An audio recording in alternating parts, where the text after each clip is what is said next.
Every afternoon, a blind boy came to her restaurant and sat alone until she sat beside him. She didn't know who he was.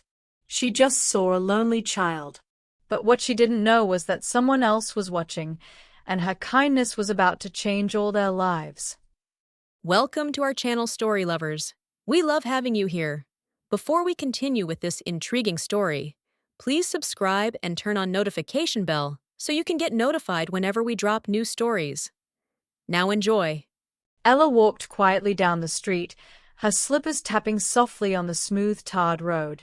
The morning sun had started to spread its light across the quiet town of Enugu.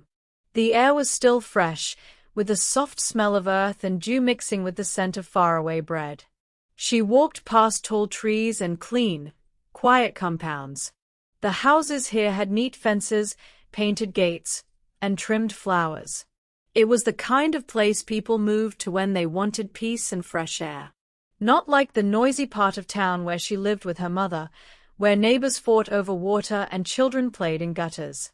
After walking for almost an hour, she finally saw the small wooden sign that read, Mama Rose's Kitchen. It was a small but cozy restaurant, tucked between two tall trees and painted in soft green. White curtains hung at the windows, swaying gently in the breeze. The compound was always swept clean, and there were flower pots by the entrance with bright yellow hibiscus. It didn't look fancy, but it felt warm, like a place where food was made with care. Ella opened the front door and walked in. The air inside was cool and smelled of jollof rice, fresh pepper, and fried plantain. Gentle high-life music played from a small speaker in the corner. Everything was neat. The chairs were well arranged, the floor was mopped, and the tables had clean red and white cloths. Mama Rose believed in order. She was the kind of woman who would rather lose a customer than serve with dirty hands. Ella greeted her quietly and tied her apron behind her back. She moved to her corner, picked up the notepad, and got ready for the lunch crowd. "Good morning, Ella," Mama Rose said from the counter, polishing spoons with a dry towel. "You came early again." Ella smiled. "I couldn't sleep." Mama Rose looked at her closely. "How's your mother?" "She's okay.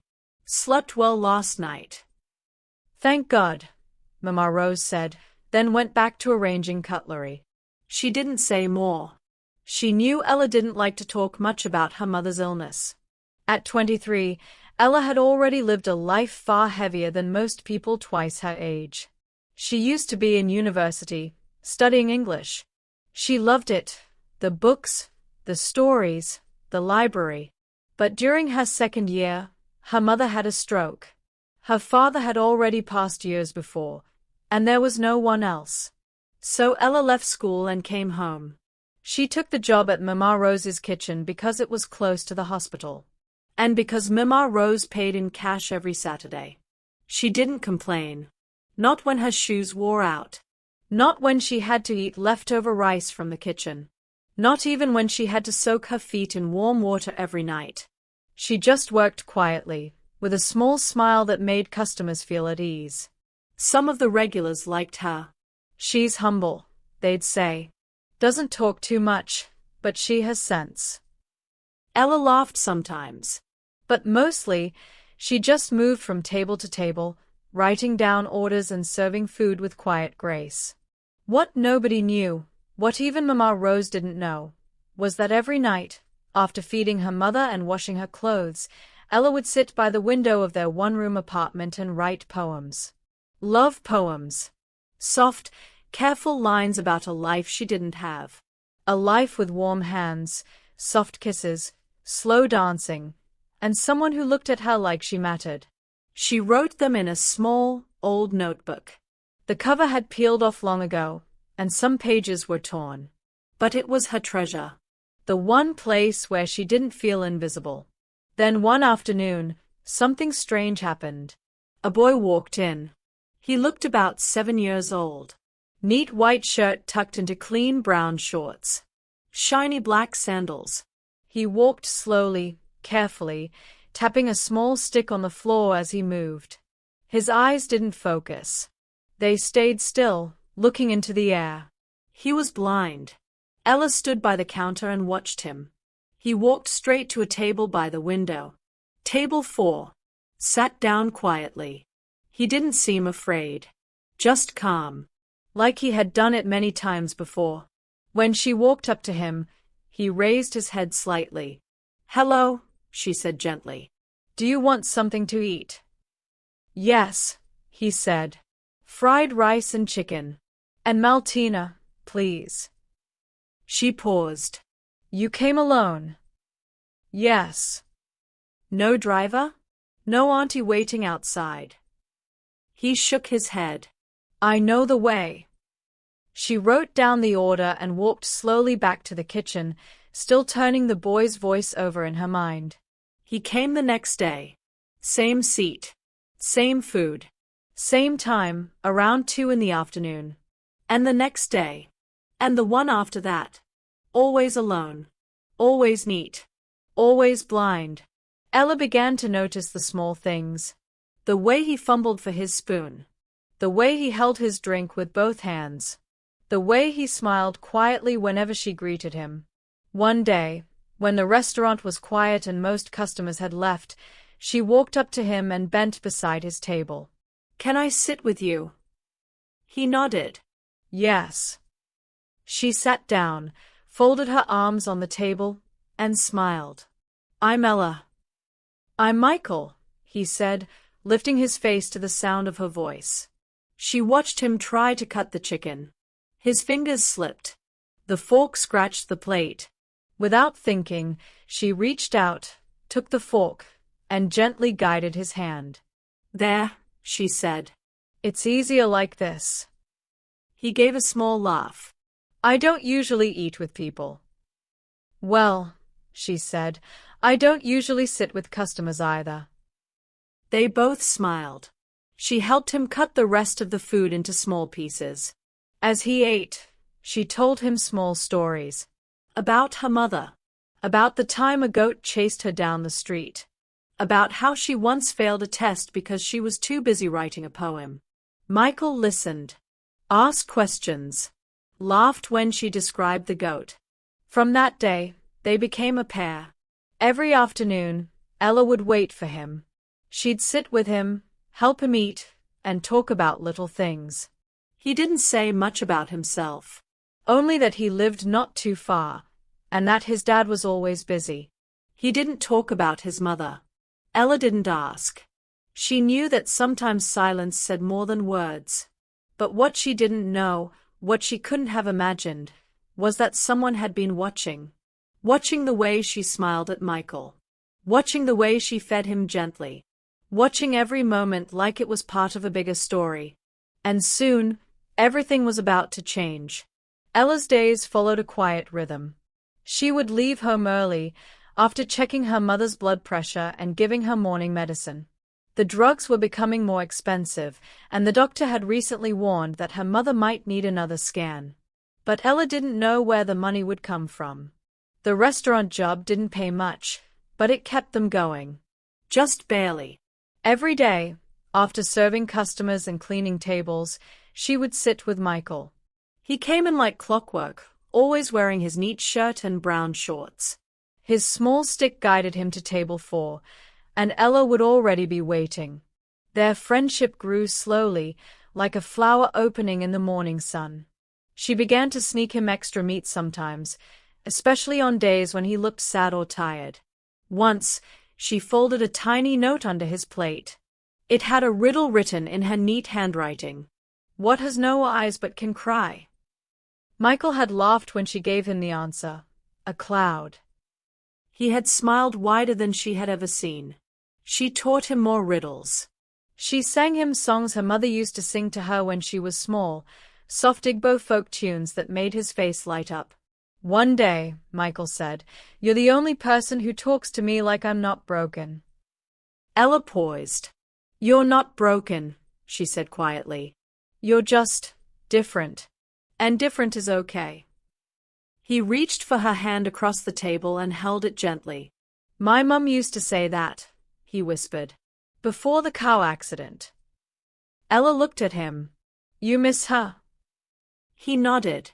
Every day. My dad is always too busy. He sends people to help me. But it's not the same. She squeezed his hand softly, trying not to cry. Richard Benson was a man used to silence. His office, his car, his home. They all echoed with quiet. The kind of quiet that doesn't bring peace, only space for memories.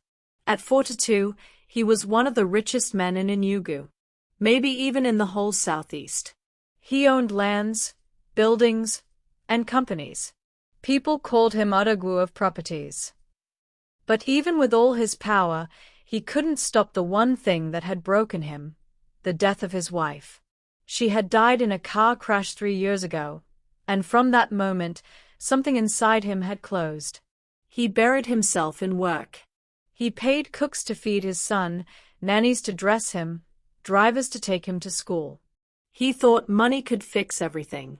He had no idea that his son was growing lonely, that his boy walked to a small restaurant every day just to hear someone sing to him. One afternoon, his driver, Okafor, told him, "Oga, your Pekin day go one small booker every afternoon. He go sit down with one girl. She day feed him like say and her younger brother." Richard frowned. "Which booker?" "It's not far. That Mama Rose place near the old post office. Very neat. The girl no day even collect money sometimes." Richard said nothing, just nodded. But the next day, he wore a simple shirt and trousers, left his gold wristwatch behind, and drove himself quietly to Mama Rosie's kitchen. He sat in a corner, near the window, behind a newspaper he didn't read.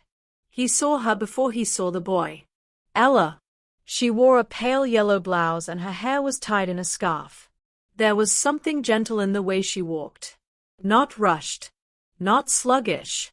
Just steady. Then Michael walked in. The boy smiled as soon as Ella greeted him. Richard watched everything. The way she guided his hand to the spoon, how she wiped soup from his chin, how she leaned in when he whispered. And then he heard something he hadn't heard in many months, his son laughing. Not polite laughing. Real, belly-deep laughter. Richard felt a strange ache in his chest. The girl didn't know who Michael was. She didn't know he was the son of a man with 6 houses and 3 estates. She just treated him like a boy. Like a person. Richard left quietly. But he came back the next day. And the next. Each time, he sat in the same corner and watched her. He didn't know what he was searching for. Maybe it was answers. Maybe it was healing. Or maybe he was just watching his son be happy for once. But not everyone found Ella's kindness sweet. One afternoon, the restaurant manager, Mr. Felix, a man with a belly like a drum and a voice like thunder, called her aside. "You think this place is a charity," he barked. Ella blinked. "Sir. I see you every day. Feeding that blind boy, wasting time. Is he your brother? Is he paying you?" "He's a customer," she said quietly. "Customer my foot," he shouted. "You spend 20 minutes sitting with him while others are waiting for food. If you like him so much, marry him and open your own kitchen." Ella felt hot tears rise but held them back. "I won't do it again, sir," she said. But she lied. The next day, she still helped Michael eat. Still sang to him. Still wiped his hands gently. Mr. Felix saw her. This time, he didn't shout. He waited until the restaurant was full, then walked up and pointed at her in front of everyone. "You're fired." Ella's hand shook. "Please." "I said out. Pack your bag and go." Michael began to cry. He grabbed her arm. "No. Don't let her go." "Let the boy stay," Mr. Felix snapped. "You, go." Customers stared. Some whispered. Ella's face burned with shame. She untied her apron with trembling hands. Michael was still crying, holding on to her like a lifeline. "It's okay," she whispered to him. "It's okay." But it wasn't. She stepped outside and sat on the pavement. Her hands covered her face. She had no job now. No money. Her mother was at home, sick and weak, waiting for the drugs she couldn't afford. And now even this, the only light in her life, was gone. Tears rolled down her cheeks. Inside, Michael sat alone at table 4, his untouched plate of jollof rice in front of him. He kept whispering Ella's name. And in the corner, Richard Benson was still there, watching. For the first time in years, his hands shook slightly as he held his cup of tea. Because now, he knew one thing for sure. That girl had changed something in his son. And maybe she was about to change something in him too. The rain was falling hard. Ella's clothes were soaked, and her shoes squished with every step. She hugged herself as she walked down the muddy road, her eyes stinging with tears. She had lost everything. Her job, her savings, and worst of all, hope. Suddenly, a big black SUV slowed down beside her. She stopped. The window rolled down. Her heart jumped. It was Michael's driver. No, not the driver. It was the man who always sat at the far corner of the restaurant, watching. Now, dressed in a sharp black suit with tired eyes, he looked serious, but not angry. "I'm Richard Benson," the man said. "Michael's father." Ella froze. Her stomach turned. Was he here to scold her? To say she had crossed the line? "I'm sorry, sir," she whispered. "I didn't mean any harm. I was just—" He looked lonely. "And I—" But Richard raised a hand gently. "You don't understand," he said. "You are the only person my son smiles for. And I owe you more than you know." Ella blinked, confused. Then Richard spoke again, his voice quiet now, almost broken. "My wife, Michael's mother, she died in a car accident. Michael was in that car too.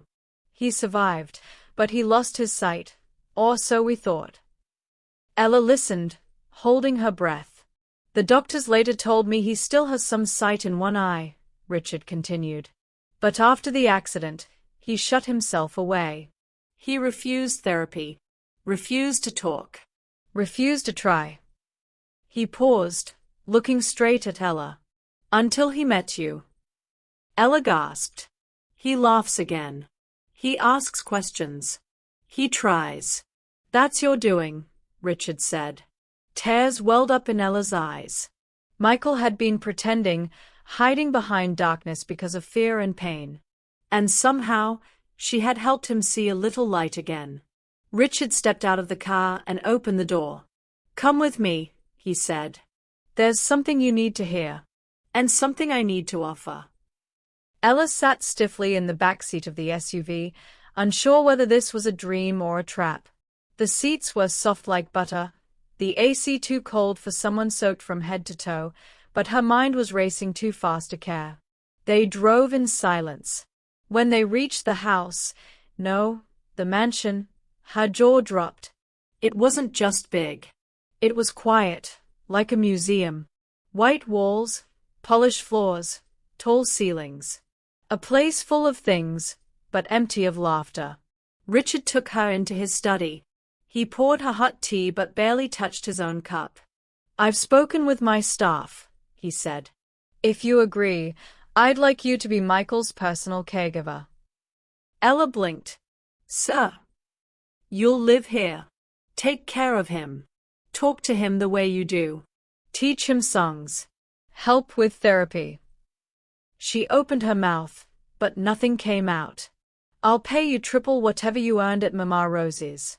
Also," he added, "I'll take care of your mother's hospital bills." Ella's lips trembled. "Why are you doing this?" "Because," Richard said, "my son is coming back to life, and you're the reason." She looked down at her shoes. The mud was drying on them. Everything was too much. Too fast. But when she thought of Michael's small hand in hers, and her mother coughing all night at home, she nodded. "I'll do it." Michael danced in circles when she arrived the next morning with her small Ghana Musco bag. "You're staying?" "Really?"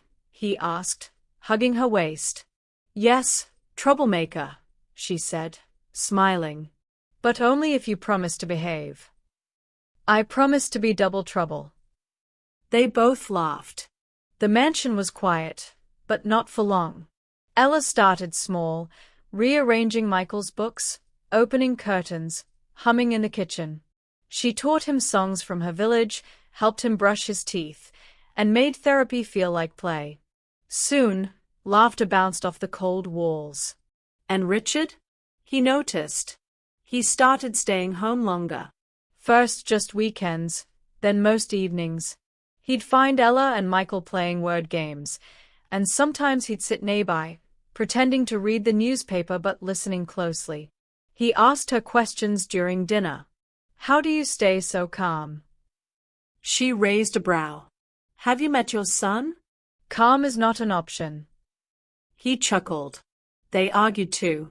No child should eat that much sugar, Ella said one morning. He's a child. Let him live, Richard replied. He'll live with 10 cavities.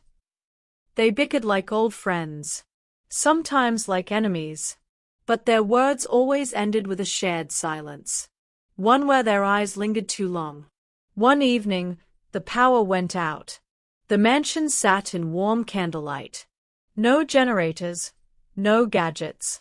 Just shadows, soft breeze, and the sound of distant crickets. Ella, Michael, and Richard sat on the veranda. Michael lay with his head on Ella's lap, half asleep.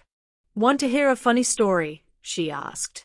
Michael mumbled, Yes, please. She launched into a tale about a goat that wore her auntie's wig and nearly got married to the village chief.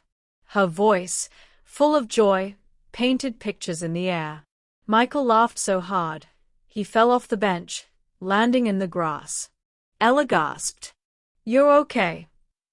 I'm fine, he giggled.